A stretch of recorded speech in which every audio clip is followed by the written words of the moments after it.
We recommend the following. Number one, implementation of the Declaration requires both political and technical cooperation between Indigenous peoples and states.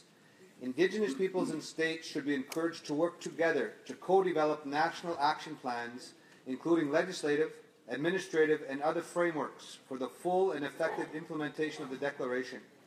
Number two, the Permanent Forum should call on states to work in partnership with Indigenous peoples in decision-making process that impact our rights. The applicable international standard is free, prior, and informed consent, and states should not proceed with unilateral actions.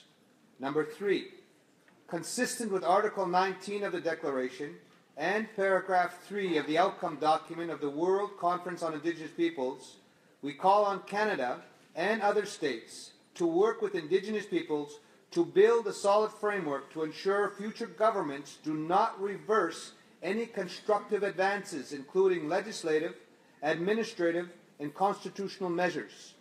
Such measures should also include the co-development of Indigenous languages legislation. Implementation of the Declaration remains challenging. In the World Conference outcome document, states strongly recommitted themselves by consensus to the Declaration and to developing and implementing national action plans in partnership with Indigenous peoples. But how many states today can report that such plans have been developed? Canada's national government has made repeated, high-profile commitments to implementation. Substantive actions to fulfill this promise have yet to be meaningfully realized. Concrete action is required. We applaud the statement yesterday from Canada, formally withdrawing their objections with regard to free, prior, and informed consent. Canada's Truth and Reconciliation Commission called on the federal and other governments to adopt the Declaration as a framework for reconciliation. The TRC made 94 calls to action to address its major finding of truth, the truth that Canada's laws, policies, and actions towards Indigenous peoples amounted to cultural genocide. I call it genocide.